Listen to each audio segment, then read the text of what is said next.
Hi, everybody. Welcome to another episode of the Mystery Bible on podcast. This is episode 46, and you have Joel and Miss Stephie Labouliere, who you may remember from a previous episode. But a lot of exciting things have happened since that recording, and the timing is just right to have her back on for another conversation. So thanks for joining us, Stephie. We're so glad that you're here with the Mystery Bible on podcast. You might be one of our only two-time guests so far, but I'm happy that it's you. Thank you. Thanks for having me again. So last time you were on, we were discussing a really exciting project you were working on, which is a short film that you've been creating with a specific purpose. And you were just getting into the very early stages of filming, and we have you back on because there are exciting updates. So tell us what's going on with the Dear Mommy film and what's been going on with you in the last several months. Yeah, so we actually finished filming and finished editing, and our director was amazing. His name's Brian Burford. He did all the logistical stuff with the filming and editing and all of that. And we are set to release the film this coming Saturday, October 26th. And it goes public and live on our YouTube channel, Dear Mommy Films. And we're just praying and believing that God can get it in front of the audiences that need to see it and the eyes that need to see it and hear its message of hope. And that it can be a source of courage for moms who might be facing these unplanned pregnancies. And so we finished all of the work. Wow. So that was 6 months ago. It was episode 31 that we had you on, and you were just starting filming. So congratulations on the progress you've made, because doing a short film, just for people who haven't thought of that, they're like, I have an iPhone, I can make a short film, which may have been what you had in mind when you first had this idea for a film, but that is not what it became. There are a list of professionals who are involved in this, and it has been, I don't know, hundreds and hundreds and hundreds of hours of your time and other people's time with on-set locations. And I'll tell our audience, I do have a small part in the film, so you can find me in there, and maybe whoever comments first will do a giveaway for whoever notices where I am in the film. But today is October 24th, so we're recording this on Thursday, which if God willing, I will get it produced and out this afternoon, because I want people to hear this in time to know that this film is premiering. There's going to be a premiere party tomorrow for some of the folks, and I'll be at that along, and we'll see that other people have been involved, and there's been a huge amount of support that's gone into this film, and I'm really excited about it. But then the public gets to see it starting on Saturday. Is that correct? Yes, that's correct. We're doing a local premiere just with the community that's been part of filming, and we have an all volunteer cast. So we had tons of people involved in being part of the extras or the supporting roles like yours. And it's basically an extra. My entire qualification was I owned the correct suit. That's true. Can you look smart? And I think you are smart, but you know. Well, you got to look smart because I got no lines. Right. So. No lines. Just, it's all visual. So, so we're doing that event tomorrow night in Monument. And that's, if you're local, we'd love to have you. We could put the link to the registration if you wanted to, for anybody who wants to join us for that. It's a community event, so anybody can come.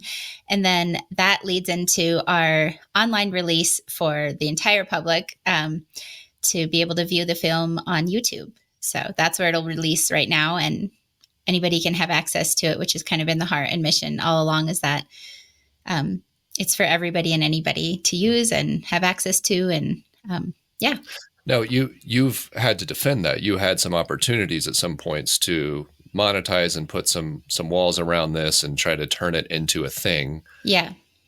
And I know it's not helpful to share, who was behind all that, but I know you had to wrestle with that, and you ultimately made the decision not to go that direction and to make this as widely available for anybody.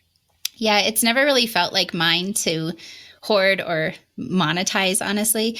It felt like a message that I was just kind of tasked with creating and releasing into the world. And so it didn't feel right to hoard it for only the people who could pay for it.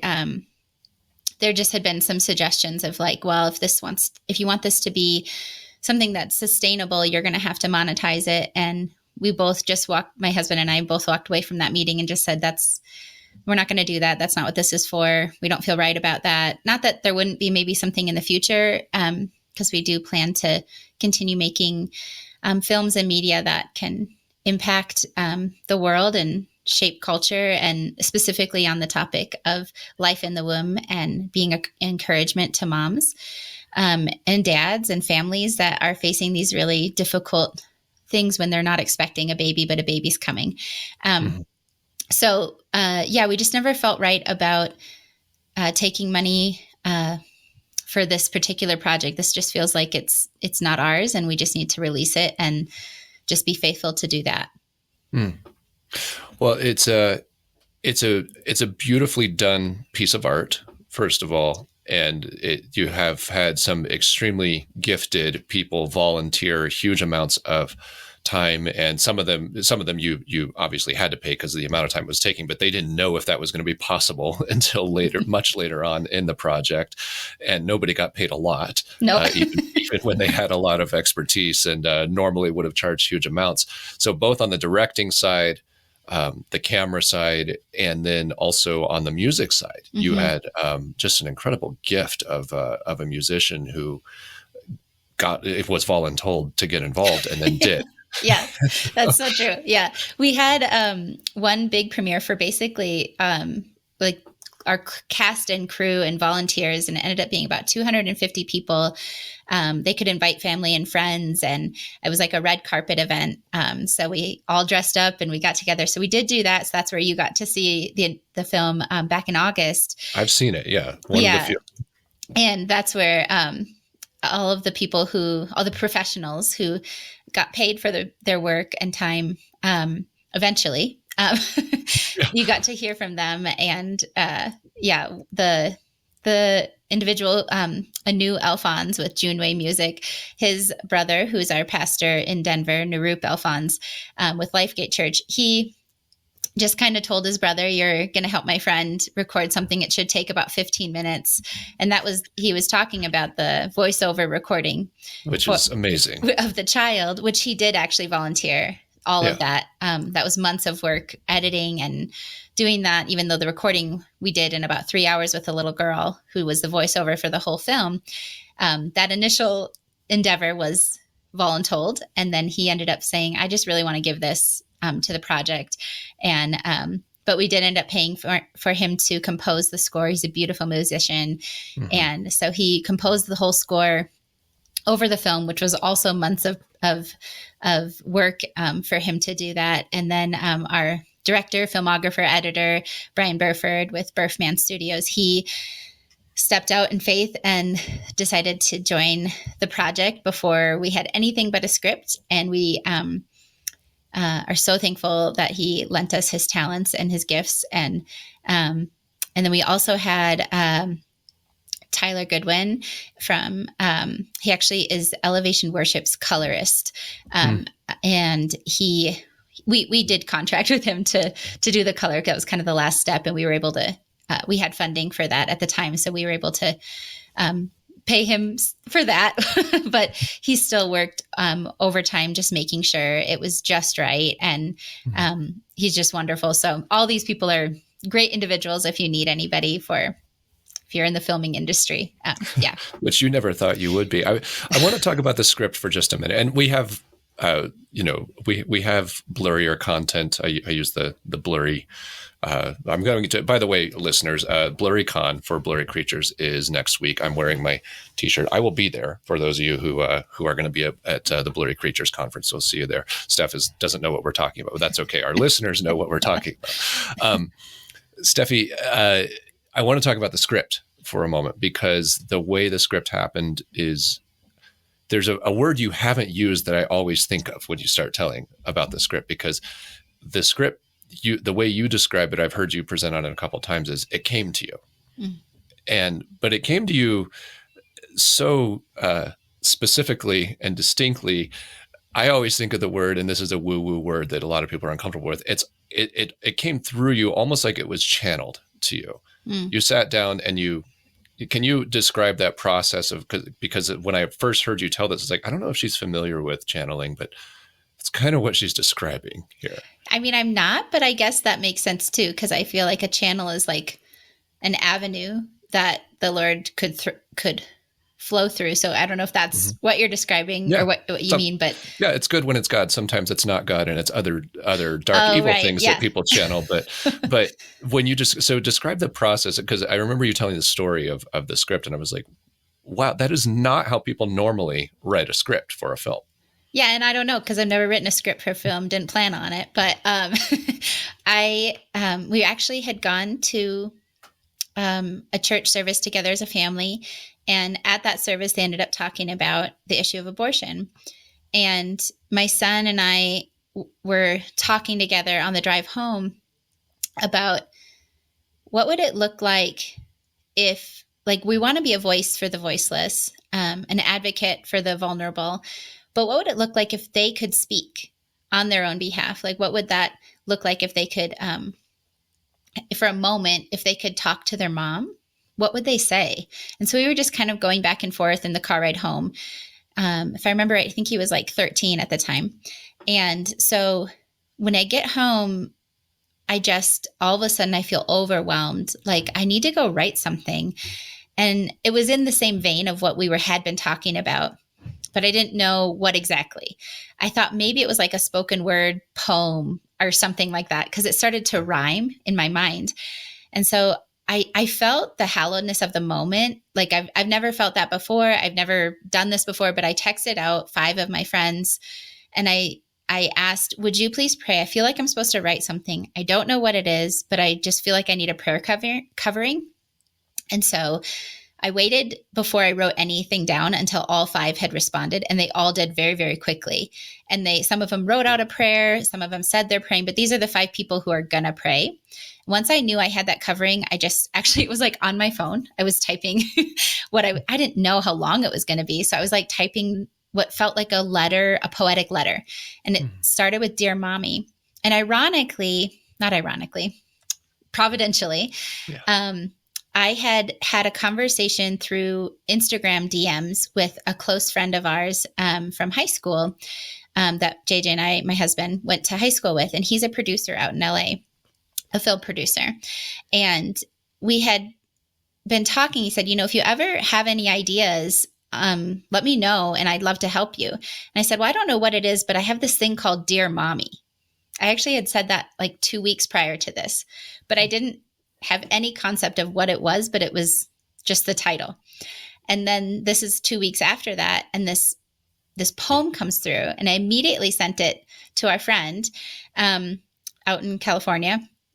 And it's like just a scrambled mess of words that I don't know what it is. And then all of a sudden I start seeing the scenes playing before my eyes, like chronologically, this life and this mom and the son and what they're doing throughout their life, just like little snapshots that are meaningful and impactful for the mom. And then it shifts and it starts showing things in the child's life that the mom isn't even there for, but it's showing how he's impacting the world, and he keeps growing and getting bigger. And I come out and I tell my son, hey, I'm seeing these scenes, and I'm walking him through them. And I get to the kindergarten scene, which that's one of the moments. It's the first day of kindergarten in the film. And it's the son walking into school and sitting down at his desk, and his name tags on his desk. And just for a mom, that's just a day you'll never forget for any of your kids, just bringing them to the first day of school. It seems really simple, but it's like you just treasure those moments, and that moment for me specifically. And my son says, now you need to do that scene, but the name tag is empty. The desk is empty. There is no son. There is no mom. And it's just the buzz of the classroom, but you're missing this one little person that was supposed to be there. And it dawns on me, I think there's a whole other half to this film. So then I go back and sit down and start writing the other scenes. Okay, what would each scene look like without him? So it was a very unique moment. I've never experienced that before. But it really felt like I was just writing something that someone else wrote, and just, it was obvious it wasn't my creative genius. Yeah. Well, I love that process because it's like this was gifted to you or entrusted to you, this concept for this film, and you had to just from day one press on out of curiosity and faith, and then at some point just stubbornness to get it done, to make the thing, because there were a million reasons that it shouldn't have been made, and yet here we are. So what we haven't told people, by the way, and we'll put this in the show notes, but for people who want to see it on set, like, how does the public actually see this once you release it, and when can they? Yeah, so it's actually super simple. So it'll just be on our Dear Mommy Films YouTube page. And the link is there actually right now. It's just set to premiere at noon Mountain Standard Time on Saturday, October 26th. You just click that link and you'll watch it. And then if you would be so kind to watch it all the way to the end, that really helps the algorithm kind of pick up pace. And then you can like it, you can comment on it, and then even better, you can share it. As many engagements, each of those little activities of watching, liking, sharing, commenting, those count as engagements on the film. And we're just kind of believing that wherever it's supposed to go, it goes. But like, the mission of this film is just viewership. When you view it, the film itself has the ability to impact your mind and your heart, and really just start to give you a heart and to value every single person, every single life. And that's really the mission of it, is that it just starts to shift how you see the baby in the womb and their potential. And so viewership is really, that's kind of the action point. And so if we can help it get in front of as many eyes as possible, it's more likely to be brought in front of those most vulnerable to feeling the pressure towards abortion, and maybe could give them the hope that this could actually be a great blessing, and there's really good things in store for them, and it's really exciting, even if it's really scary. It can be both scary and exciting. So it's an honest reflection on the whole experience. And the film itself, it is a short film. I don't remember how long it is, because you're not thinking about the time when you watch it. So just so people know when they sit down, what's the rough runtime on it? It's 22 minutes. So it's a palatable amount of time to sit down and watch it. You can watch it to the end, folks. Yeah. It's 5 hours. There you go. Yeah. Lord of the Rings trilogy. It's like that. Yeah. But more like the director's cut version. Yeah. So I want to, we talked, one of the things we talked about last time, for those of you who haven't heard episode 31, go back and you can hear Stephie's heart for kind of how she has approached this project. And one of the things that I really appreciate about it, that I don't think we'll go into as much today because we've already discussed it, is the heart behind this project is not a heart of condemnation or shame or fear. This is a heart of deep compassion and understanding of the fear of facing an unplanned or unwanted pregnancy. And part of the approach of the film is to pull to the surface a lot of yes, it's terrifying and it's scary and there's pain and uncertainty involved and a lot of unknown, but what about the what ifs? What if you could see both sides of what's going on? Because we humans, as we go through our experiences so linearly, we see the beginning and then we see the end. We don't get to see the end, and we certainly don't get to see any alternatives. And people who are longtime listeners for the podcast here know that we talk a lot about free will and choices and the way God honors human choice and the way he works with human choice to determine his will and his outcomes. And that is biblical. And I know there are some expressions of Christianity that have a harder time with that. But the more I get into the what it is to be human and how the spirit realm works, our free will and our choices are incredibly important and are really honored in Scripture. And this film pulls that choice possibility in it, and it shows two possibilities of how reality can play out. And one of the things that it shows that I really like is it pulls out the ripple effects that we don't think about, the little things that are actually big things. And it always makes me think of the episodes we've done, and we've done a handful of them with near-death experiences. We've interviewed John Burke a couple times, who's a pretty well-known author in that place. He did Imagine Heaven and Imagine the God of Heaven.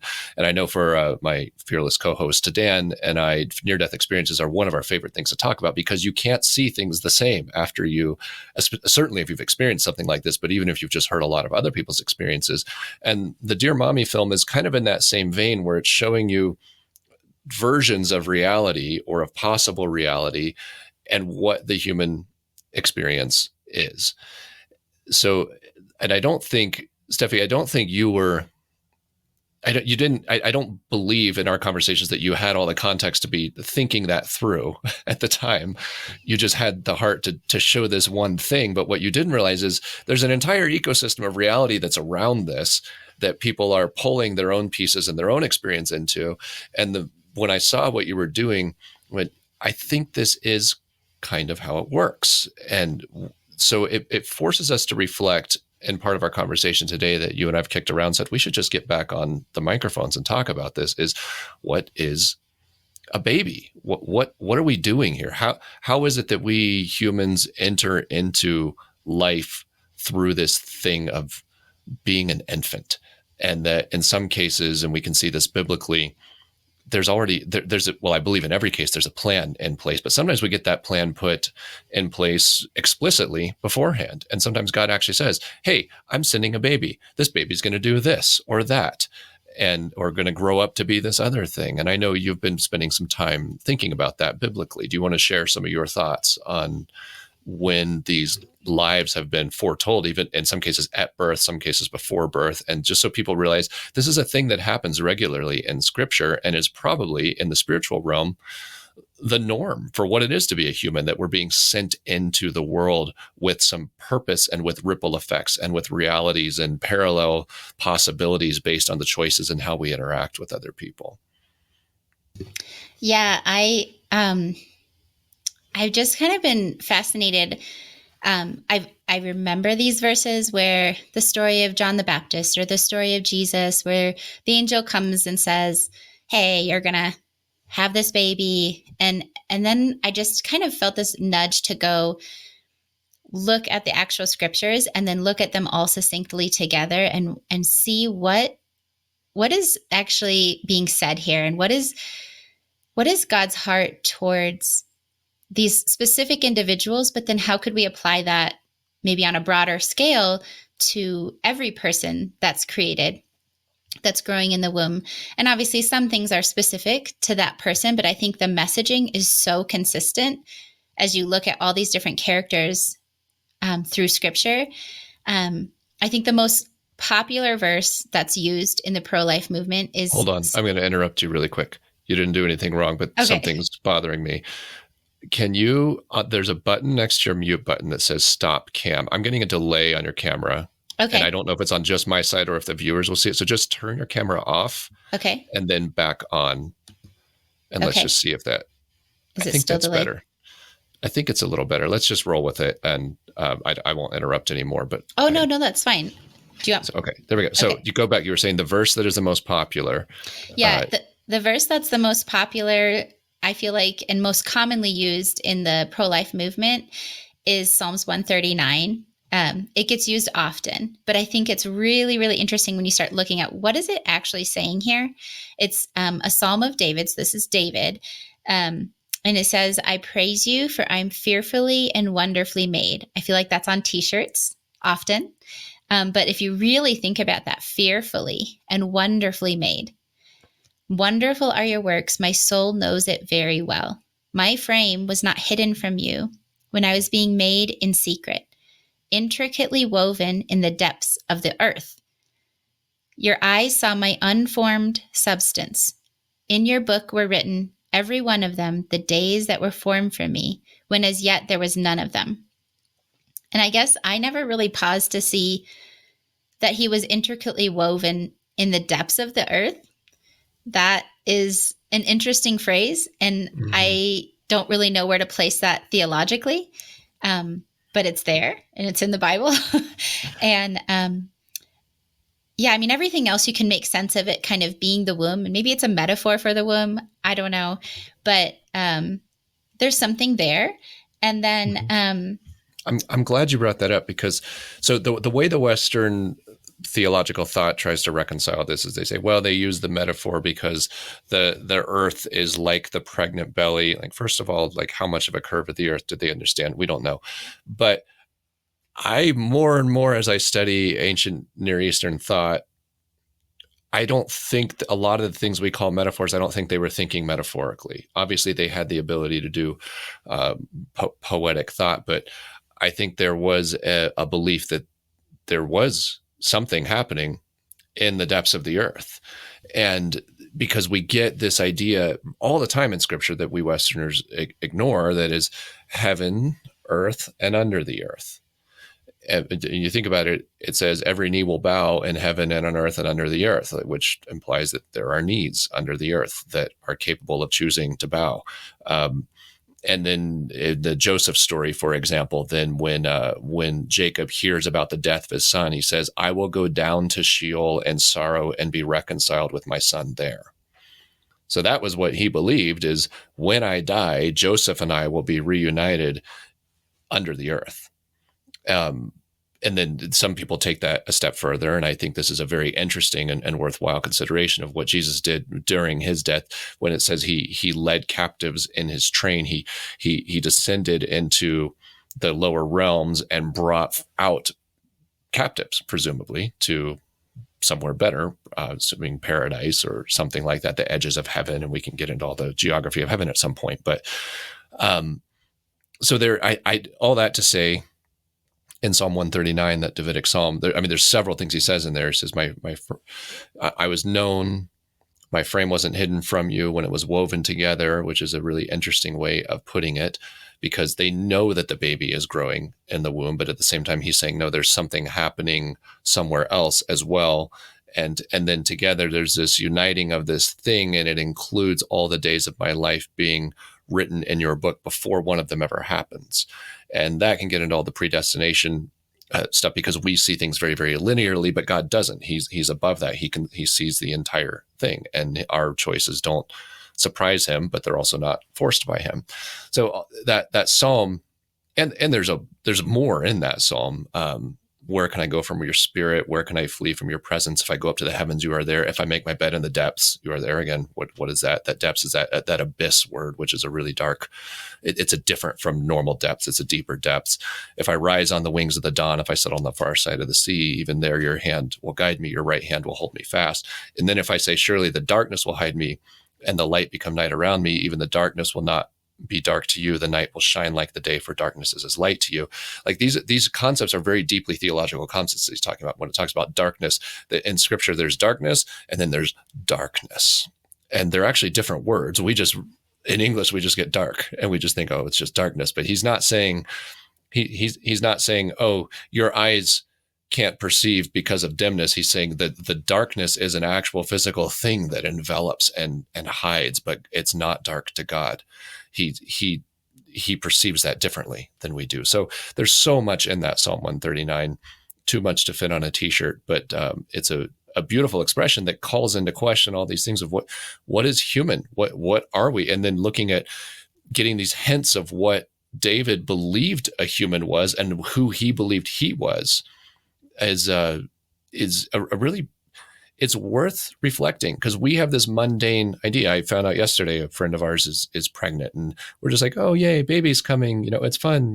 Here's her tummy showing. It's cute. And how many weeks? And how far apart will this baby be from your previous baby? And to us, like it's normalized. But the more you think about it, like this is a crazy thing that we do. And if you zoom out into the heavenly realms level, that only we humans do this. I don't think angels are born in infancy. I don't think the sons of God, as mentioned in scripture, are born in infancy. I don't think fallen angels, were ever in diapers.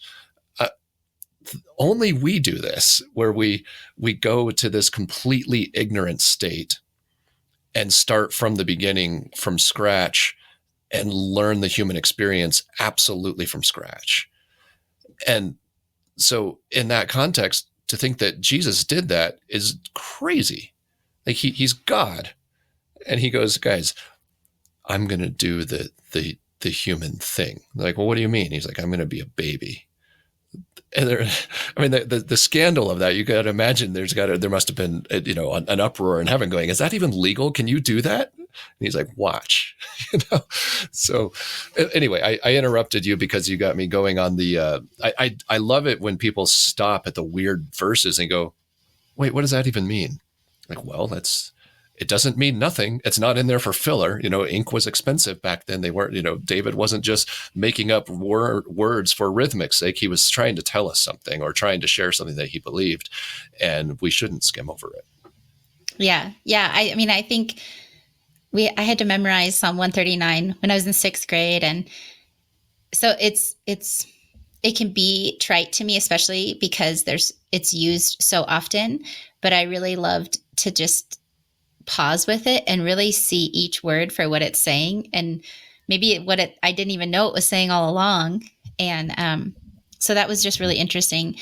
I got to throw out one more in Psalm 139, totally off topic. But when he says, do I not hate those who hate you and abhor those who rise up against you? I don't know. What translation did you memorize it in? I'm quoting old NIV. Probably NIV, I think. Okay. So do I not hate those who hate you and abhor those who rise up against you? I love this. Like, who's he talking about? It's because hatred is a weird thing to say, and we try to soften it down for him to say, oh, but I hate those people. But it doesn't say people. And for our listeners' sake, it's worth doing that study on who are those in scripture who rise up against God. It's a specific class of being that they're often called the arrogant ones, or the ones who rise up against him, who have rebelled against him.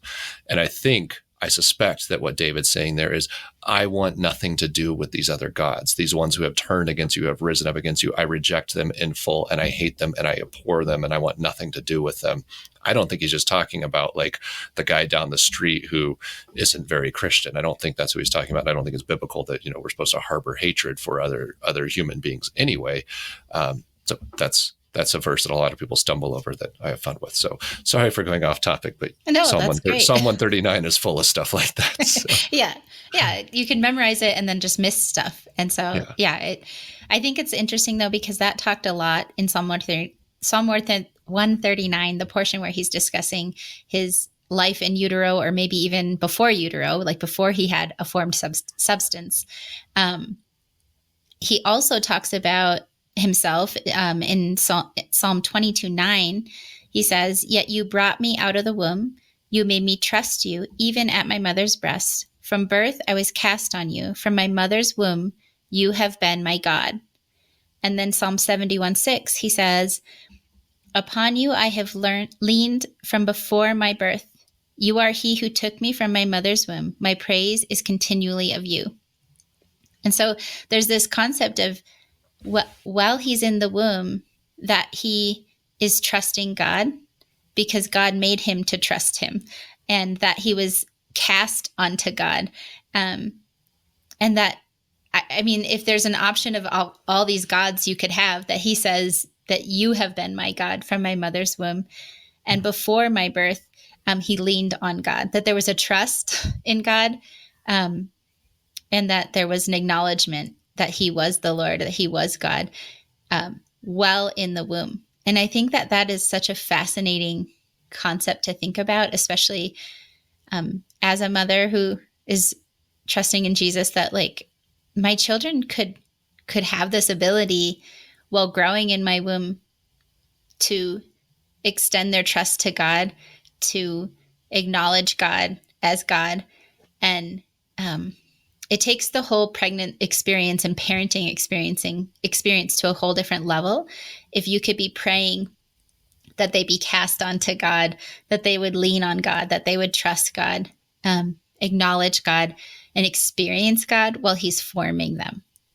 I think that's just a beautiful thing to think about. And it makes, I think there's a lot of women who struggle with a lot of anxious thoughts during pregnancy.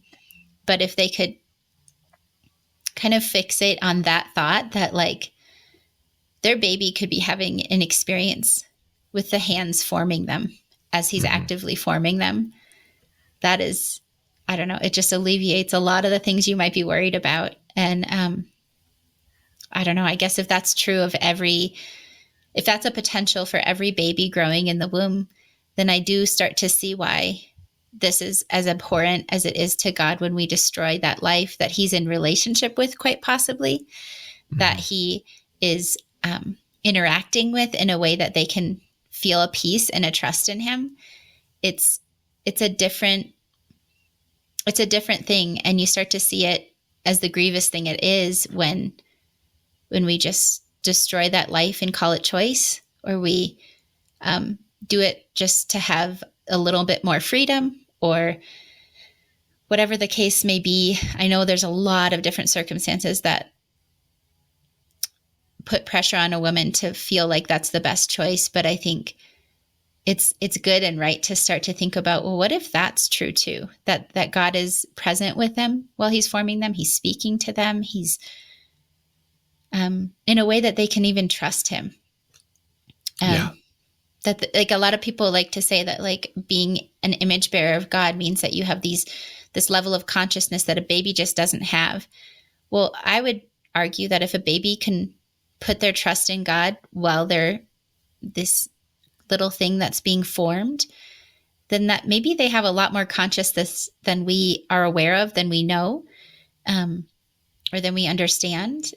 And that maybe they deserve a little more honor and respect than we give them. You know, they come out so helpless that it's really easy to think of them even before that being kind of just blobs of nothingness, you know, like they don't have consciousness or whatever. But I think the Bible tells a different story when you start to look at this. And then that's just reminding me of John the Baptist and Jesus. John the Baptist, it says, was filled with the Holy Spirit, even from his mother's womb. And he was the first being to worship the prenatal Jesus. And he was only 6 months 6 months along in his mom's belly. And he was so filled with the Holy Spirit that he leapt in worship of the Jesus in Mary's womb, which that tells me now that a baby in the utero is capable of worship of God. And that maybe these little movements we feel as moms with the baby moving, kicking, expanding their arms and legs, what do we know? But maybe they're having a worship dance party in there. And it's not just sporadic movement, that there's something powerful happening, and that there's an interaction between them and God, just like there was John the Baptist and Jesus. Well, that means a lot on a couple of different directions. One, I don't know if you know this about me, but I was a baby once, and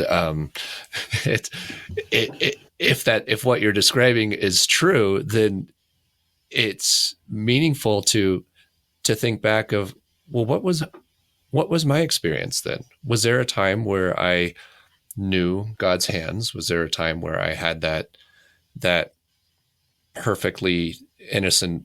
It is perfect innocence at that point, because there is no, there's only very muffled interaction with the world at that point. It's very insulated from the rest of this human experience. And there's these months and months and months that happen there.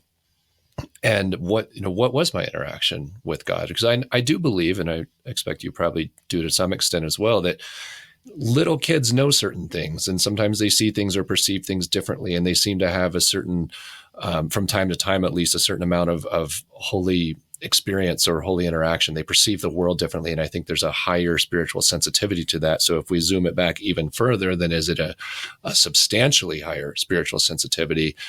And so there are probably people walking around today that are saying, "Oh, well, I don't believe in God. I've never seen anything." Like, well, you might just be forgetting something. And it is strange that God designed our human experience such that we don't remember the first few years of our life very much. Many people not at all. I have a few snippets here and there, but not a lot of those first few years. And obviously almost nothing of total infancy. Very few people have any conscious memory of infancy. And when they do, it's extremely fragmented. So what is it that we're forgetting? Why can't we remember what's going on in the womb? And what is God's purpose in that? You were telling me something that this was also reminding me of.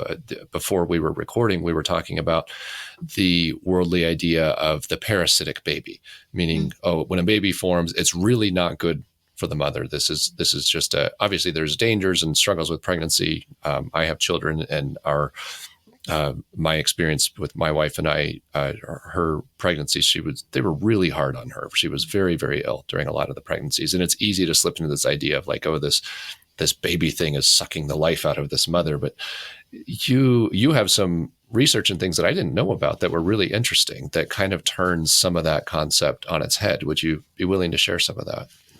Yeah, that it's really an interesting thing that has been being pushed recently, that a baby in utero is a parasite and the mom is a host to the parasite. And that's why it's okay to dismember them or poison them or take their vital nutrients away, because that's what you would do to a parasite. And the only thing that distinguishes a baby in utero from being a parasite to being a baby is whether or not they're wanted. So if that's science, that sounds rather unscientific to me, that it's we're actually getting kind of quantum. It's like my perception of it changes the reality of it. We're getting down into quantum mechanics at that point. I don't even know what that is, but yes. Yeah. So, yeah, like it's really just your opinion is what defines its value. And that feels very subjective. And I don't think science works like that, last I checked. But one of the things that's really interesting that completely obliterates that train of thought and that ideology that a baby in the womb is a parasite is what we now know is that the baby's DNA, whether it's miscarried at 6 weeks, 12 weeks, 20 weeks, or aborted at any point during the pregnancy, that baby's DNA stays in the mother's bloodstream and in her body. So what happens is when mom gets sick decades later or has an injury or illness, the stem cells from this baby's blood supply that was exchanged through the placenta, even if it was for a short period of time, rushes to the site of injury. So if they go to do a surgery on a specific injury, what they will find in the blood around the injury is that the stem cells from the baby have rushed to heal to attempt to heal the mom.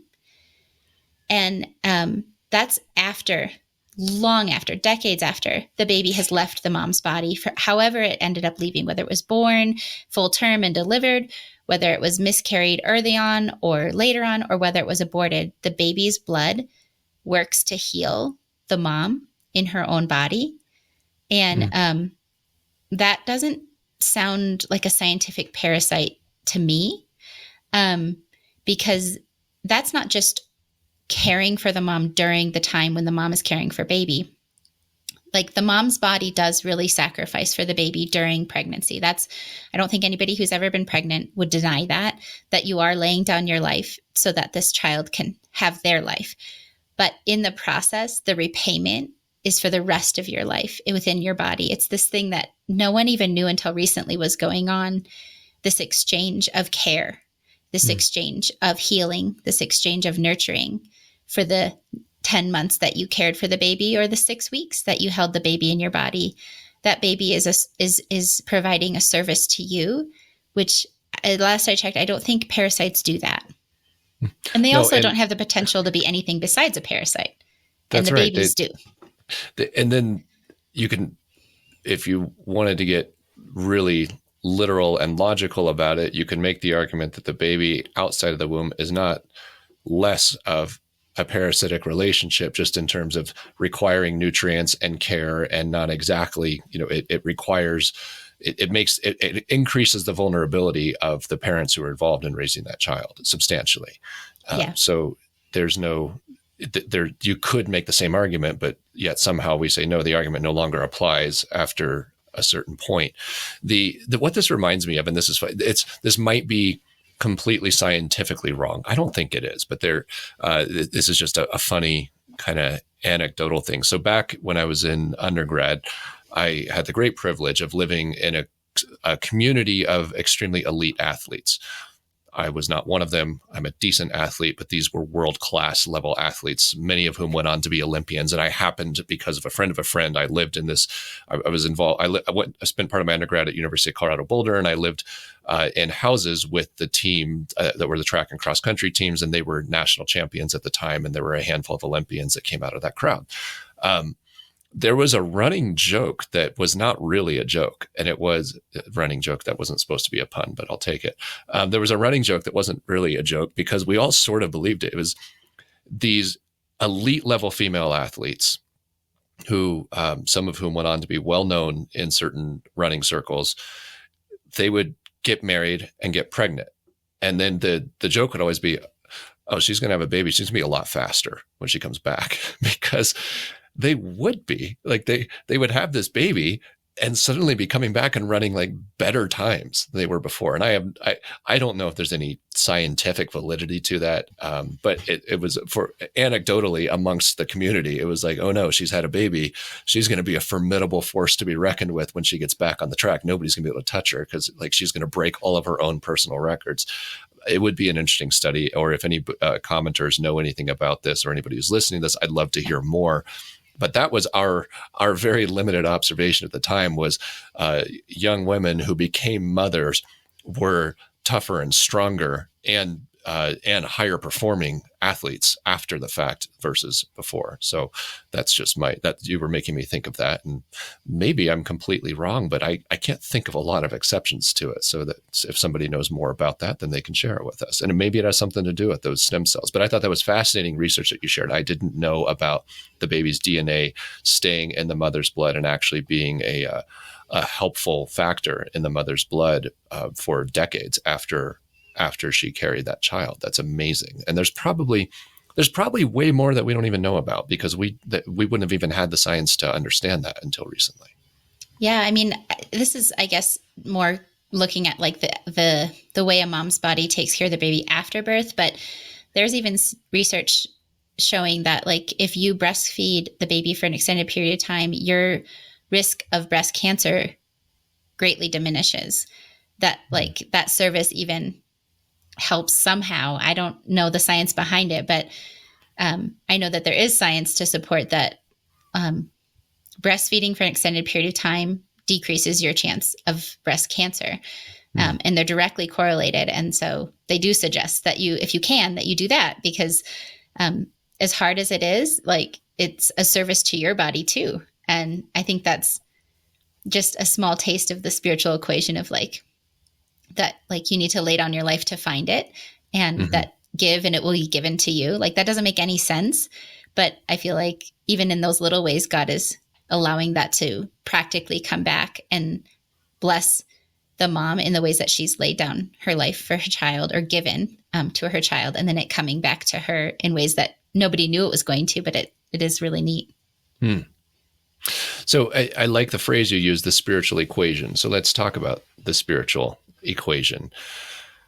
If there is a certain level of divine presence in the womb, possibly, and biblically, you made the case for that a little bit with some of the Psalm 139 and 22 and 76, and some of the other passages you brought up, and some of the, with John the Baptist and some of these other, then what would happen if we went back even before the womb And I love to spend time on this. And first of all, listeners, I'm not trying to create new theologies on this. That's not the point. But I do think it's very interesting to speculate and to try to stretch our default modes of thinking and say, maybe I need to rethink some of these things. So if it's true that God sends somebody, like that David can say, hey, I had days of my life written down in your book before one of them came to be. And if it's true that God can say about John the Baptist, my spirit is upon him even in the womb, and there are things that he's going to do. And John the Baptist specifically was a fulfillment. His life was a fulfillment of prophecies that went back eons before him, not to mention, his cousin Jesus, the level of prophecy there. Then what is it about this human, what is this human experience thing that we're doing where we're entering into humanity from somewhere beforehand and coming through this experience of being an infant? When we talk to people who have near-death experiences and go see, what happens on the other side of the human life, there's some really strange, consistent things that they say. And we talked about this briefly with John Burke, and he squirmed a little because these are things that make Western Christians very uncomfortable. One of them is that a lot of these people come back from near-death experiences saying, I realized that I chose my life, meaning I realized that I agreed to this life that I was entering into. I realized that it was predetermined who my parents were going to be, and that I, in my pre-born state, said, okay, I'll go into that family. I'll work with those parents. And here's the broad strokes of what's going to happen in your life. That's a really, really consistent thing that comes back from these near-death experiences. And as a Western Christian, if you going to evangelical Christian Sunday school, that's not something that's ever going to come up. And it's something that I'm not even saying should be taught. It's something that would be hard to know how our will fits in. I do think will is really important in Scripture, but it's worth noting that comes up a lot in near-death experiences, very, very consistently, is this idea that there was a pre-agreement to the human experience that we're entering into. And if that makes our listeners uncomfortable, the next one will make them even more uncomfortable, because another thing that comes up a lot is the idea that some people do this more than once. And so that would be, some facet of the idea of reincarnation. I don't buy the Hindu concept or the Buddhist concept that the whole purpose of life is to reincarnate over and over and over and to increase our spiritual vibrations to a nirvana or a Brahman point. That, Hinduism and Buddhism, that's kind of what they say the human experience is. And there's no personality behind it. There's no personal God behind it. I don't buy any of that. But it does raise a question, and I think it would be interesting to debate of, does the Bible forbid the idea that somebody could enter the human life more than once? And Stephie, I'm not asking you to defend or reject any of this. It brings up these questions because it is something that comes up a lot in near-death experiences of people saying, oh, I realized that I did that before. This wasn't my first time entering into the human experience. And when I first heard that, and even when we talked about it with John Burke, who spent a great deal of time in the near-death experience, it's like, well, maybe there's a misunderstanding going on there. But part of me goes, what if I'm the one who's wrong? And what if it really is something going on where the human experience, we enter into it through birth and we re-enter a state of ignorance, and part of being a baby means we've forgotten something really important, and that's what we're supposed to live without knowing these things that we may have otherwise known. And that's why we start with this blank slate of just total ignorance. Because when you hold a baby, and I love babies. My wife teases me because anytime somebody has a baby, I'm like, can I hold it? Can I hold your baby? It makes me so happy. I love babies, and when you look at babies, it's an entire person. They just don't know anything. It's an entire human being, just hasn't grown to full size yet, but all the pieces are there. They just don't know anything. And that's what makes kids. They don't know anything. like they don't even know they have hands for a while, that baby stage where they discover like, oh, I have fingers and they're fun to put in my mouth. You can watch babies go through these stages of learning how they relate to the world. And then for us, as we grow into adulthood, it just becomes mundane. But sometimes I lay awake at night and wonder, what else have I forgotten? And I suspect that most people can relate to, every now and then I think we get a glimpse of it. You hear a certain chord in music and it almost brings you to tears, and it's like it sounds like a home that I can't quite remember. Or people who create something that they don't know where it came from, but there it is. Or we see something and it calls to us, it draws us to it, like it's a part of us that we've always known would be there but have never really felt. And I think we go through life with a lot of these longings for these things that are very built in, but we don't really know what to do with because we can't find them in this life. Or when we do, we just get pieces of them where they're very temporary. So it was kind of a rant, but I don't know if I'm making any sense there. What do you think? Yeah. We haven't pushed on these things in our conversations very much. Well, it is an interesting thought because, I've heard it said that humans were made with a longing for eternity in our hearts, that was written in us so that we would find Jesus and find God. Mm-hmm. It's in Ecclesiastes. It's in the Bible that we have eternity wired in. Yeah. But yeah, that like we experienced something we can't quite articulate, but because it was so good, there's a longing for it. And we spend our whole lives trying to discover it. And Lord willing, that leads us to Jesus, because everything else falls short and doesn't satisfy and doesn't come close. And you hear that from people who've maybe dabbled in New Age or dabbled in even like the Church of Satan or something, like trying to find power, trying to find identity, trying to find purpose, that it just falls short. Everything falls short until they finally find Jesus, and he writes their purpose and their calling and their identity onto them the way it was always meant to be, maybe the way he knit it together in the womb to be. And he's able to speak over them the truth of who they really are and compare it to the lies that they've believed about themselves. And you see him doing that throughout Scripture, speaking identity over people, over strategic characters in the Bible, before they're born, before sometimes they're conceived. Like John the Baptist, his dad, Zechariah, had the angel come to him while he was making a sacrifice to the Lord and told him all about John the Baptist, that he would, he named him, you're going to call him John. And he gave him his like anointing. He filled him with the Spirit, all these things. And then it says, like, I guess you think maybe this is currently happening. The baby's there and he's telling him like what's going to happen. But it says it was a long while after that before Elizabeth even conceived the child that was spoken about, that was named, that was anointed, that was, all these things about who John was going to be. God knew them before John was conceived here this side of earth.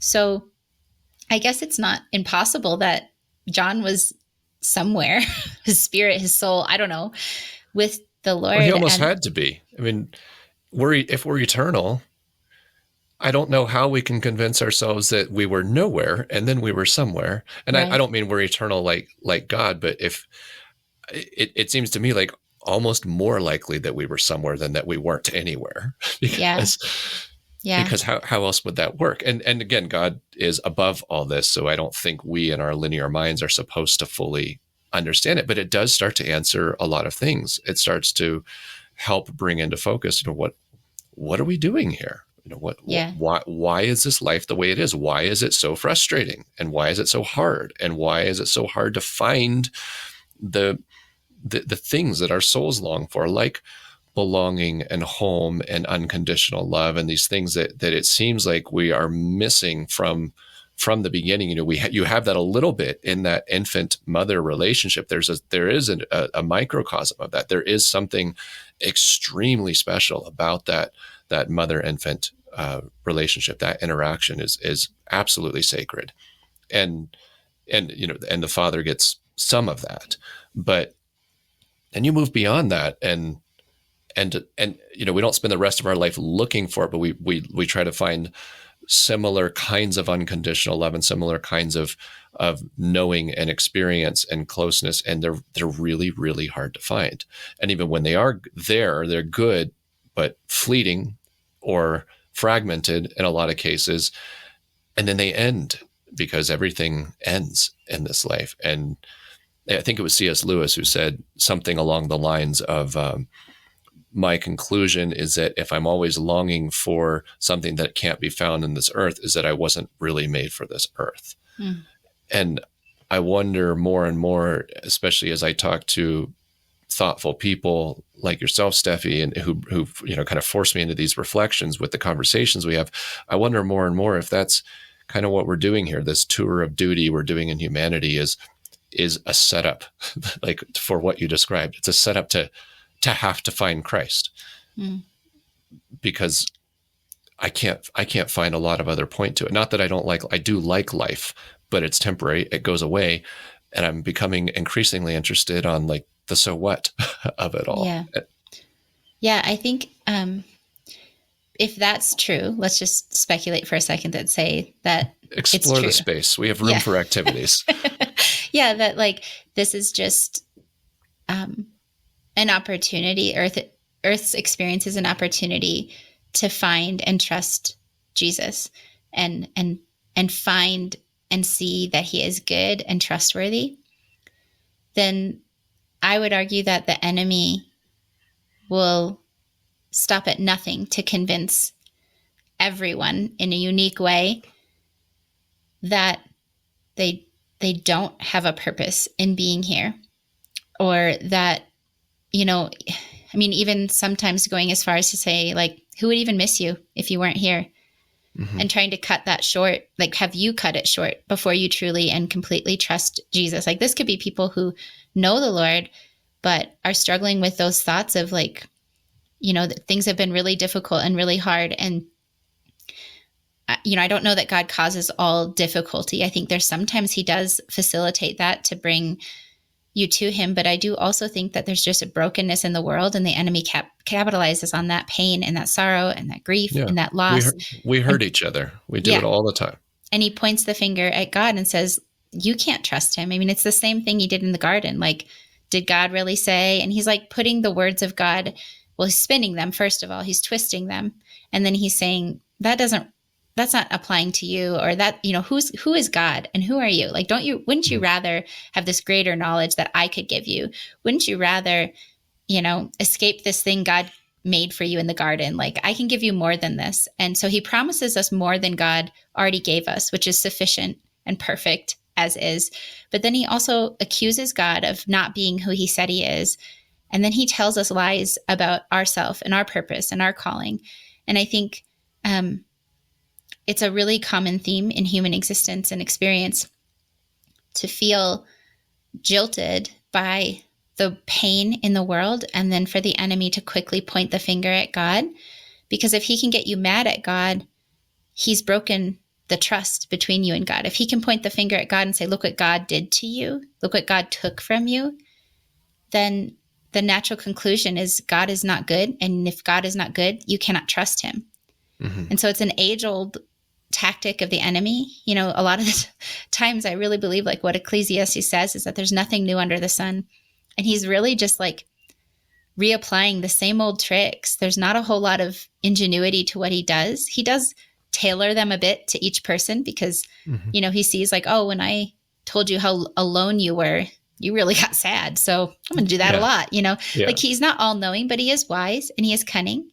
And he does apply tactics that are effective, and he learns what those are very quickly. And I think when every person is marked by their creator with a purpose and a calling and a destiny, well, the first step, and he's figured it out really is effective, is to wipe them out before they're born. So they can't live that out. But if they are born, then to convince them that God isn't good and you can't trust him, so that while you're journeying on the earth and you're doing your tour of duty, as you said, that you never put your trust in God because you don't believe he's good. Or if you do put your trust in God, you later renege that because, he turned out not to do the best things for you. And does he have good things in the future? And I didn't know where the conversation exactly would go today, but I felt prompted to put Jeremiah 29:11-14, because I think it's applicable when you're talking about God's purposes and plans. Like, what is his heart towards you? And I think what he says here is, here's what Yahweh says to you. I know all about the marvelous destiny I have in store for you, a future planned out in detail. My intention is not to harm you, but to surround you with peace and prosperity and give you a beautiful future, glistening with hope. When you call on me and come to me in prayer, I will listen to your every word. If you reach out to me, you will find me when you search for me with all your heart.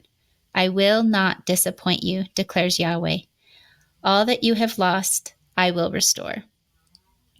And I think that is God's heart towards us, and that the enemy will stop at nothing to convince you that that doesn't apply to you.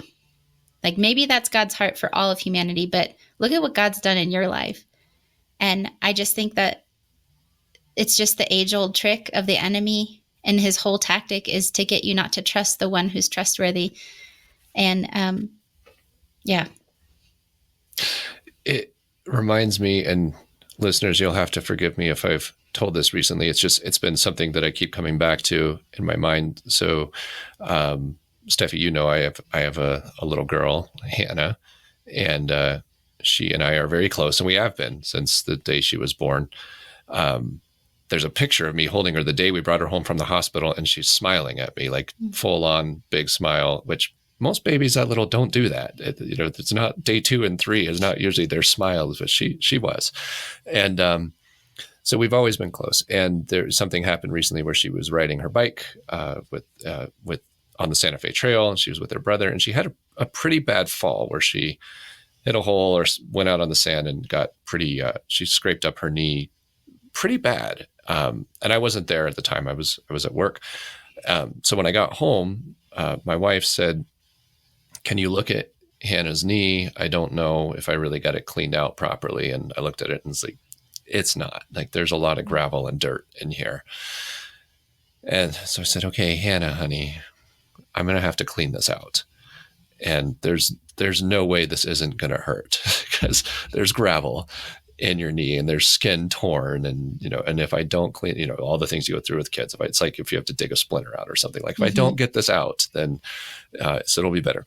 And so she had to make a decision of like, okay, are we going to do this? Are you going to accept the fact that this needs to happen and let me do what I need to do? Mm-hmm. So we set her on the counter over our big kitchen sink, and it took a while. I mean, I had tools that I disinfected and like little tweezers, and like I had to cut away torn skin and get gravel out, and then bandage this up and kept rinsing and washing until it was completely clean, and then bandage. And it was pretty significant wound and pretty deep, so I had to put a bandage all the way around, because on the knee the band-aids never stay. Band-aids are useless on most wounds, and so she had this wrapped bandage on her knee to recover. And the next day, I think that was a Saturday, and it was the day or two later, we went to church, and Hannah's Sunday school teacher said, "Oh, Hannah, you have this big bandage on your knee. What happened?" And she said, "Well, I fell off my bike and I got a really bad scrape." And then she said this thing that the Sunday school teacher came and told me with tears in her eyes. She said, Hannah said, "But it's okay because my daddy takes really good care of me." And that obviously for me is like, oh, I first, she knows I would do anything for her anyway. But so that leads me to, okay, obviously I would never push my daughter off her bike. Like, that would be cruel and terrible. But I'm not sad that she fell off her bike because look at what this did look at what that injury gave us. It gave us this moment and this experience together for her to know that her daddy takes really good care of her, and to know that even though there's pain and even though there's suffering, I'm there and I love her. And even though I had to do things that caused pain to get to clean her up, I didn't want to hurt her, but I was willing to get to where we needed to go to make sure she could heal properly. Mm-hmm. And that she is able to look back on that and say, look how much my daddy loves me. Because that's not normally how you would think of how we would show love to somebody, is by causing them pain in the midst of something that for her in her little life, that's the worst fall she's ever had on her bike. It's you remember those things. It's kind of a trauma. And I think there's something about that in life, that the tour of duty we're doing as humans that is set up to have suffering in it. There's a couple of ways we can go with that. I mean, Hannah could say, Daddy, you're such a meanie. You're the one who told me to learn how to ride that bike. And you weren't there. Yeah, you weren't there. Where were you when I fell, I was laying on the side of the trail crying, and you weren't there, and you're the one who gave me the bike, and you just, don't you care? Mm-hmm. That's all, from her perspective, that all could be completely valid. Mm-hmm. Or I could have said, no, I don't want you to get hurt, so you can never learn to ride a bike. We're going to stay away from bikes. They're death machines, never go on them, and et cetera. Obviously, I don't want her to get badly injured on a bike, but somehow there is the right thing to do is somewhere between those, where, no, you're going to get hurt, and I can't prevent that completely, but I'm there when it happens. And if you're willing to see it, you'll see how much I love you. Yeah. And you'll see that this is what was good for you all along. And there's something in that parenting journey, and no parent gets it perfectly right. And all of us have, thoughts of some things that maybe could have been done better in ours. And all of us have things between us and God that we can look at and make the same decision, say, why would you allow this thing in my life? All it's done is cause me pain, or right now I'm just suffering as a result. But I think he wants us to get to that place to say, it's okay, because my daddy takes really good care of me. Yeah. Yeah. I mean, we're not promised a lack of wounding, but we are promised in many places, but one of them being Psalms 147:3 says, he heals the brokenhearted and binds up their wounds. And it's like just what you did with Hannah. And then, we're not promised a lack of tears this side of heaven, but it does say, I don't know the reference, you probably do, because I feel like you're a walking Bible, but where he holds and collects like every tear we've cried, not every time we've cried, but every tear that we've cried, whether joy or sorrow or alone or with people, every tear is so precious to him. So it's so seen by him that he collects it and bottles it and notes it, because I think we picture God being a spectator to our grief or our pain or our sorrow, and he just watches us from above as we fell on the bike path and just says, well, that stinks for you, that's gonna hurt. Should have watched out for the hole. Yeah, you should probably clean that up good, because you're on your own. Otherwise, you're going to get infection, and then your leg's going to get cut off, and then where are you going to be? Right? No, first of all, unlike you, he is with us when we have grief and sorrow and heartache and loss.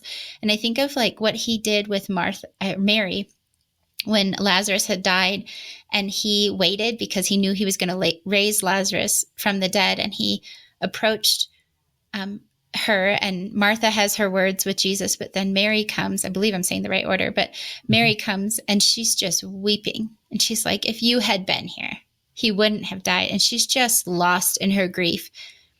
Now, Jesus knows the next moment he's going to undo what caused the grief. He could have been like, well, just give me a minute. I'll get him back, Slow down. You're being very dramatic about this. Right. But instead, he meets her in her grief, and he doesn't just shed tears. He doesn't just cry. He weeps with her. He's a participant in our grief. He's a participant in our pain. It says in Isaiah that he bore our grief and carried our sorrows to the cross. That's what was with him when he got nailed to the cross, is the grief this side of heaven. And so there's never a moment where, one, that you've been alone in the grief, or two, that he hasn't carried them with you, sat in them with you, and doesn't fully intend to bind up that broken heart and heal, or bind up bind up heal the brokenhearted and bind up our wounds. And I pictured Mm-hmm. just like what exactly the picture you gave, which I love, the picture of how attentively you took out every stone. You didn't just take a bandage and wrap it around and leave all the gunk that could lead to infection in there. You actually went and you cleaned it out, and you were meticulous to make sure that not one stone or gravel or dirt was left in the wound before you wrapped it expertly, you know? And I think that's a perfect visual of what he longs to do. But you know what it took for you to be able to do that is Hannah's willing participation to let you. Mm-hmm. You were offering it. But if she had resisted, there's not a whole lot you could have done if she was kicking and screaming and resisting. And Yeah, I I mean, think, what are you going to do? Take her to the urgent care and sedate her, I mean, and that's your then it's choice. just trauma, and like, and that could have been like we would have had to if it was to the point of infection. Then she would have had more suffering, and it could have affected all. If she had just fought and fought and fought against it. Well, and even And if it had just stayed the way your wife had been, like she did her yeah, best, but like if it was just that, like you came in to a, like oftentimes we try to bandage our own wounds. We say, okay, that hurt me, so I'm never going to get into that situation again. We make these vows when we've been hurt. mm-hmm. And then that's us bandaging our own hearts with gravel all in it. You know, we didn't Mm-hmm. really clean it out. We're like, okay, this is just never going to happen again. I had a relationship where someone abandoned me, or I, lost somebody, or, someone died. So, okay, I'm never going to let someone get close enough to me to ever hurt me like that again. That's us bandaging our own hurt.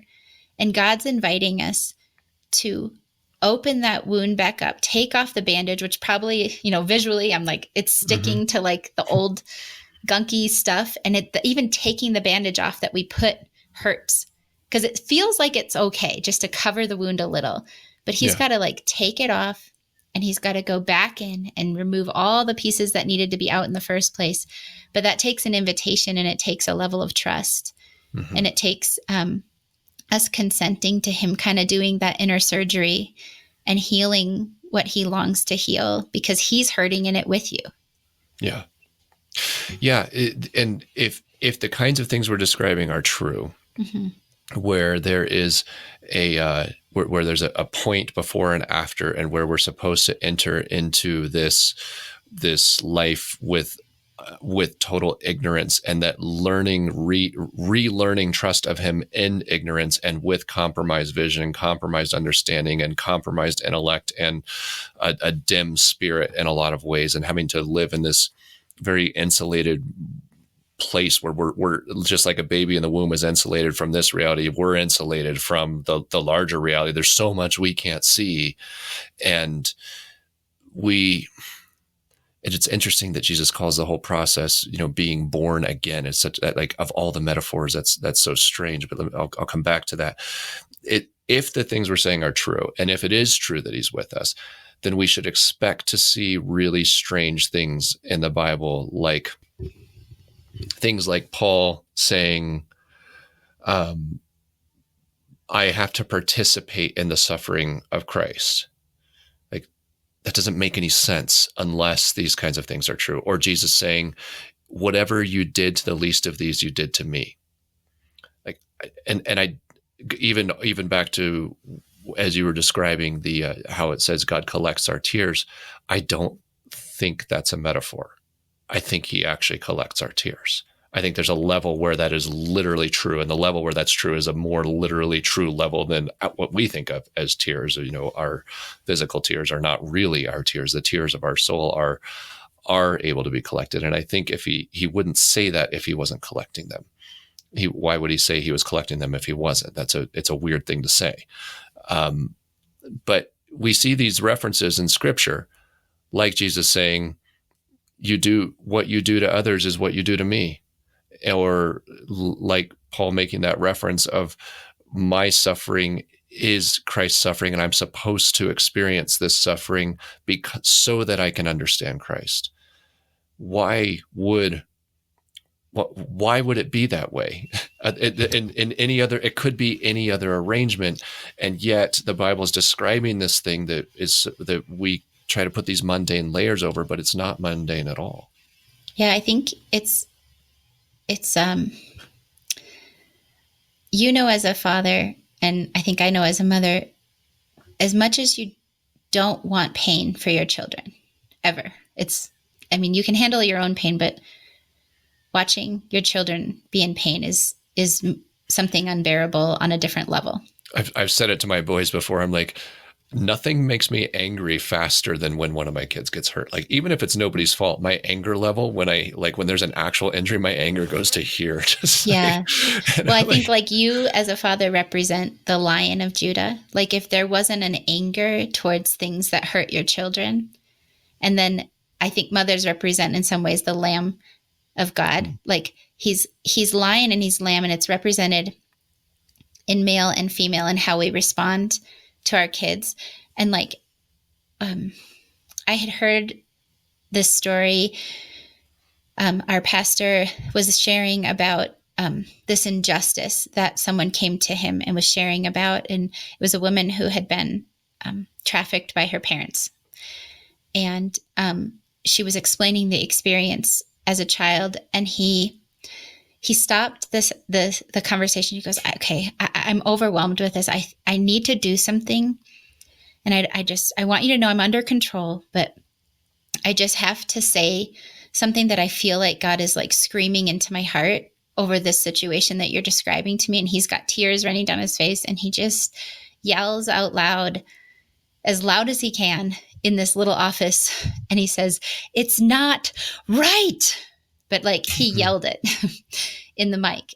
And I happened to be sitting next to a friend who had experienced a similar type of harm to herself.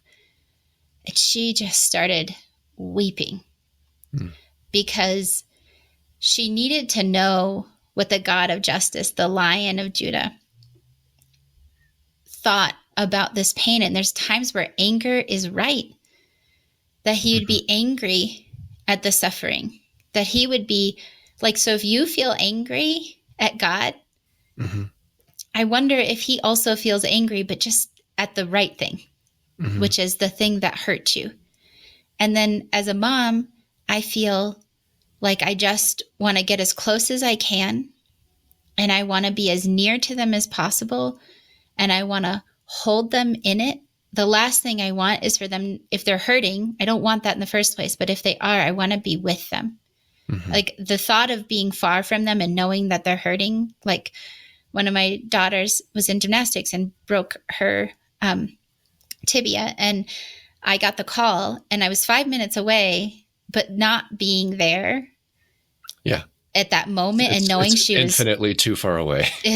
And so I think God has both responses to our pain, but I think he, in the same way that it's horrific to watch your kids be suffering, when you actually do get to express the heart of God the way that men and women were designed to, men to have this righteous anger towards the injustice of harm or hurt, and women to have this desire to draw as close as they can to them. When you actually get to live that out, like when you were cleaning out her wound and she was trusting you, and then when I get to like hold them and they cling to me and they trust me, as much as I hate their pain, I love to be a comfort.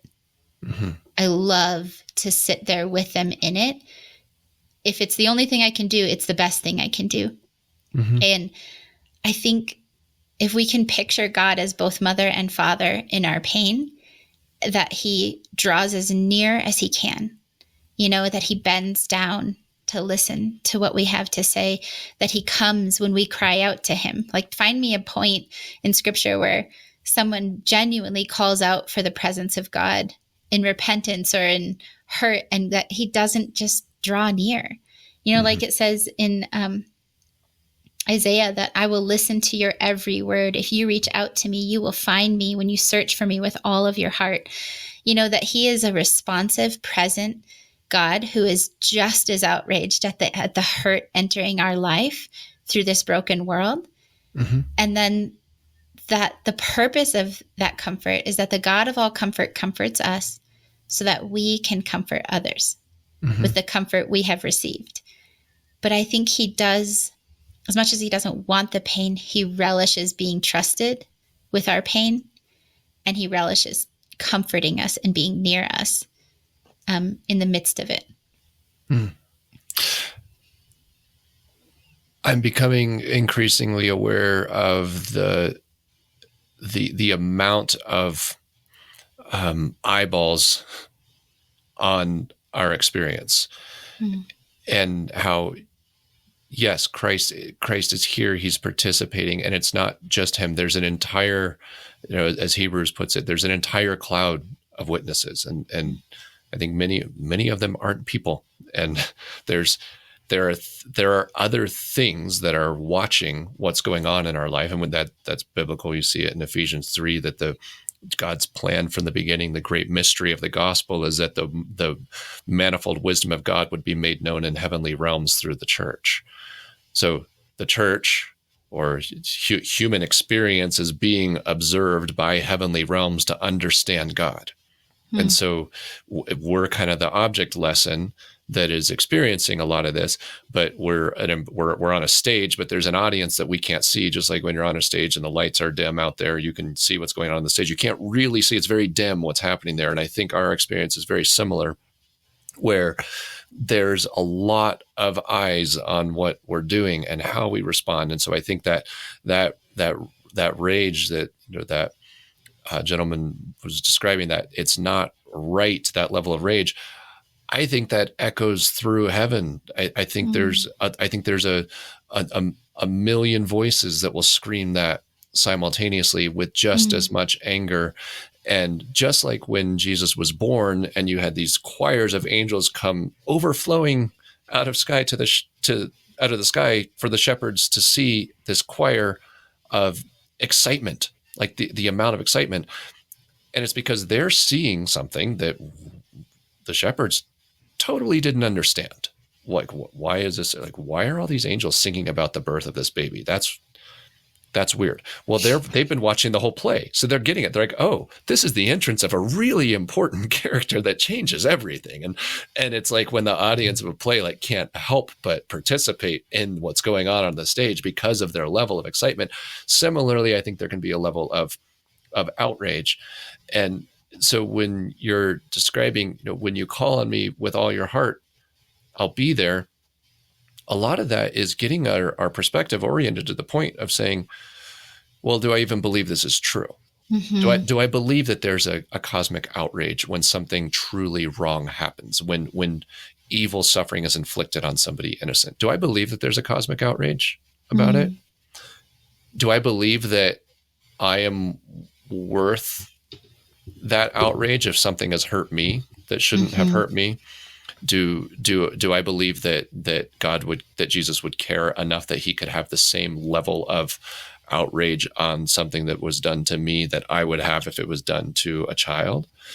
Does he feel the same way? Do I believe in the same heart? Am I willing to call on him with the same level of trust that's necessary? Yeah. And I don't know. Level of dependence. Yeah, those are really, really hard things, but there is something about that childlike faith. There's something about it that we're not supposed to lose against all odds, because everything tells us we're supposed to lose it, especially the evil one who desperately wants to make sure we have none of it. No childlike faith at all. Yeah. Yeah. It takes a level of dependence, and it first starts with trust. So if the enemy can convince you God isn't trustworthy, he can also take away your dependence on the one thing that could heal, on the one thing that could save, on the one thing that could restore, on the one thing that could redeem. I think of Isaiah 61. I don't have it right before me, but where it's the Lord talking to Isaiah and declaring things that, like, what he has anointed and appointed Isaiah to do, but then it's echoed in Jesus, in the person of Jesus, that I could look it up if you give me a second, but it's fine. You can, people, I know what you're talking about. Just tell me what you're thinking about it. Well, it's that's what he longs to do. So it's Isaiah 61. It says, "The Spirit of God is upon me, because the Lord has anointed me to bring good news to the poor. He has sent me to bind up the brokenhearted, to proclaim liberty to the captives, and the opening of the prison to those who are bound, to proclaim the year of the Lord's favor and the day of vengeance of our God, to comfort all who mourn, and to grant those who mourn in Zion, to give them a beautiful headdress instead of ashes, the oil of gladness instead of mourning. In order to have the oil of gladness, or the healing, or the freedom, there has to be an exchange. But in order for there to be an exchange, you have to trust that he is good. You have to open the wound to him and say, I will allow you in this space.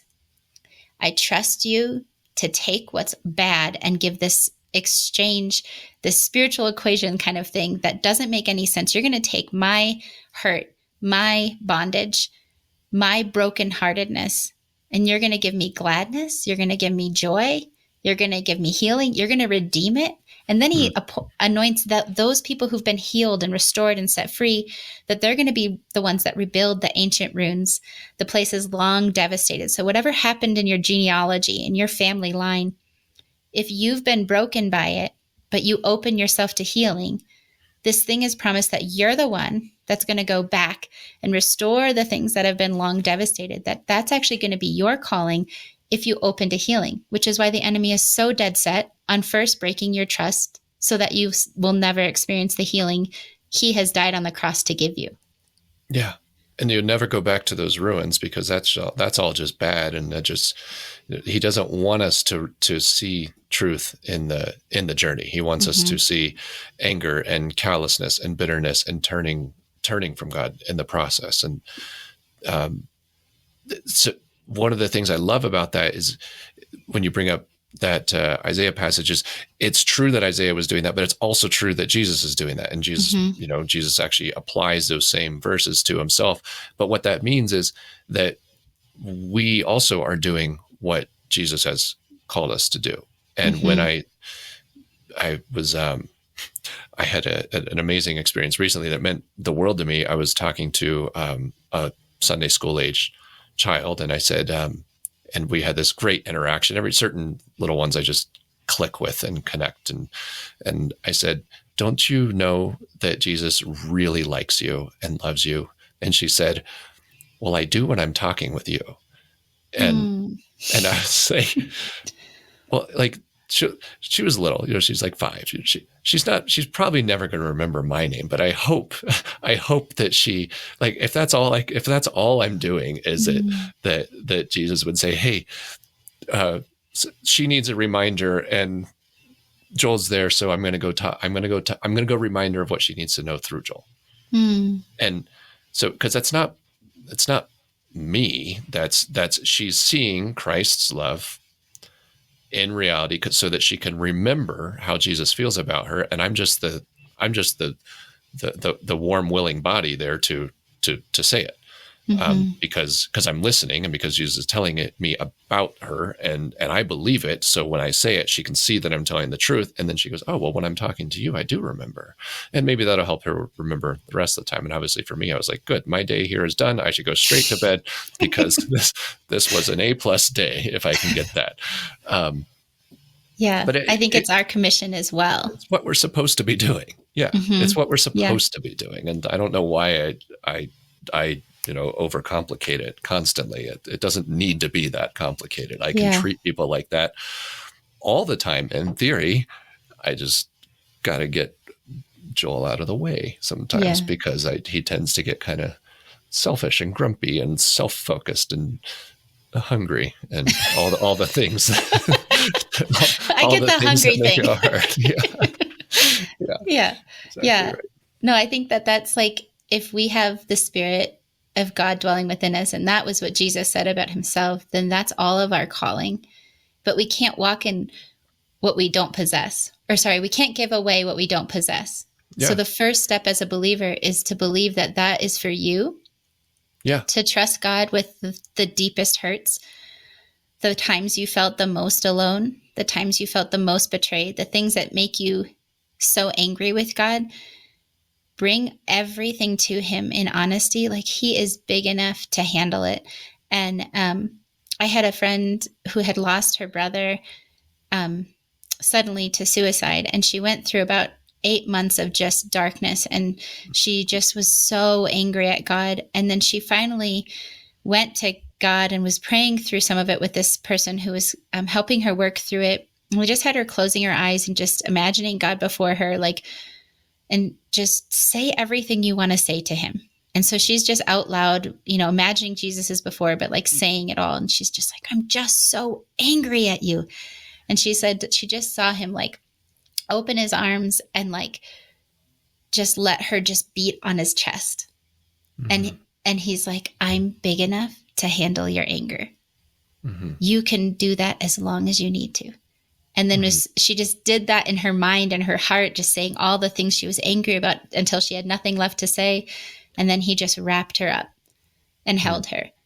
And I think, you could say, oh, she imagined that and that wasn't real, but that changed everything for her. Yeah. And the healing was real. The healing was real. Like she was like, I just felt like I wanted to wear black and paint my nails with black and just everything dark because it was so dark inside. And then she just came alive again because she realized like it was okay to be angry as long as you took your anger to God and let him experience it with you. And he just absorbed it and just absolved it and then healed her. And but the first step is going to be opening those wounds and saying everything you need to say, and so that you can be a conduit of that same healing, of that same freedom, of that same restoration to the broken world around you. Like if you never open up to that healing, the world never experiences through you what God is kind of calling and commissioning us to do in the world as Christians. Well, Stephie, I think our listeners have really benefited from your heart. You have a very special and unique heart, the way you see things and the way you carry things, and your passion's not the right word. The sincerity of your belief, the potency of your belief in these things really comes through when you talk about it. And so I appreciate you sharing that with our audience today. What do you want to leave them with? And then we'll close. I know you and I could go on, but I also know that you have a very, very busy day because you have a really big day tomorrow. and you're throwing quite a large party tomorrow with 5 churches involved and hundreds of people. I'm going to be there, and any of our local audience who catches this in time can be there as well. Tell our listeners and viewers what you want them to hear from you and what they should know. And then maybe we'll bring you back on for a third time when it makes sense. Anytime. I think I want to leave you with what the Lord spoke over Isaiah and Jeremiah. In Isaiah 49:5, he says, "And now the Lord speaks, the one who formed me in my mother's womb to be his servant, who commissioned me to bring Israel back to him." And then in Jeremiah 1:4-5, this is so interesting because this is a verse that from my earliest Bible, I had underlined it multiple times and I kept reading it and going back to it, and I didn't understand it, but it felt like there was something the Lord was saying to me through it. And it's Jeremiah 1:4-5. And it says, "The Lord gave me this message. I knew you before I formed you in your mother's womb. Before you were born, I set you apart and appointed you as my prophet to the nations." And I think there was something innate in that was drawing me to that it was before I was even formed in the womb that he knew me and appointed me. And I think wherever you are in your walk with the Lord, in your journey, that it really doesn't matter because he already knew you before you were formed in your mother's womb. And he set you apart and appointed you for a purpose. It's not a mistake that you're here. And if you weren't here, the world would be a different place.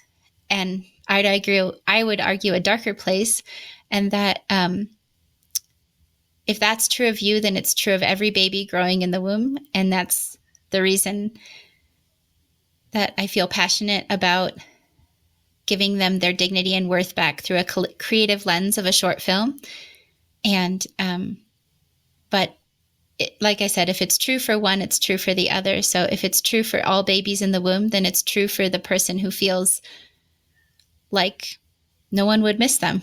That, what's the purpose of them being here? And God has appointed you for a purpose. He has called you to something, and he knew you intimately before you were even formed in your mother's womb. And, so don't give up hope. And, you can trust that God is good and that he is with you and near you and longs to comfort you. Well, that's beautiful, and I won't add anything to it. So thanks for being here. It's really an honor to be your friend and to be part of this and to know your family. Thanks for doing the work that God's given you to do. It's really neat work, and I think you're an inspiration, which sounds like a platitude, but it's not. Like, you've done really cool stuff that you have absolutely no business doing. Meaning you're just a nice lady who lives down the street, and you're making films and just doing the things that nobody should be able to just do out of, the little neighborhood that we're in. Yeah. And you didn't have any unfair advantages. Like, it's not like your dad's a famous director, there's no nepotism. It just happened because you were obedient and worked really hard and kept trying and didn't give up and invited people in. And here it is, this film that really needed to exist and needs to exist, and that I hope all of our listeners will go see on Dear Mommy Films on YouTube, starting on Saturday at noon Mountain. So that's only that's 48 hours. That's 48 and a half hours from right now. Yeah, so. And if they subscribe to the channel, like as soon as they hear about this, I believe they get notified when it premieres, or they can set an alarm for noon Mountain Standard Time and then go watch it at noon. Yeah. Fantastic. Well, are we seeing it tomorrow? I've only seen it the one time at the red carpet premiere. Are we seeing it tomorrow at the premiere? So for those of you who want to see it earlier and who are in the area, I think it's at Lewis Palmer Middle School. It is. Yep. Okay. So it's, and 6 what time to 9 is that? p.m. 6 to 9 p.m. And you do need people to RSVP and register, right? Yes. It's a free event, but we're going to bring in about 3 or 4 different ministries that are operating in Colorado. And then if you can, the ticket, in lieu of a ticket price, we're going to donate diapers, wipes, formula, or a gas, grocery, gift card, Target, Walmart, something that they can utilize and hand out to these women who come to them in need. So that's really the only requirement, is every family bring something that they can donate to these different organizations that'll be present for the event. All right. Well, thank you, Ms. Stephie Labouliere, for joining us today. We really appreciate your perspective and all the things that you're doing. And listeners, I hope you've enjoyed this conversation. I've really enjoyed it, if you can't tell. And talking about these things of what we're doing here and why it's important and how we can trust our Creator and what this tour of duty and this human experience are all about, I think is time well spent. So I hope that you were encouraged and inspired and reminded that God has a plan for you, each and every single one of you, that you're here on purpose, that there is an audience that's rooting for you, that sees the injustices and understands the pain, and that there is redemption and healing in those things. So that's our prayer for you, and we look forward to the next episode.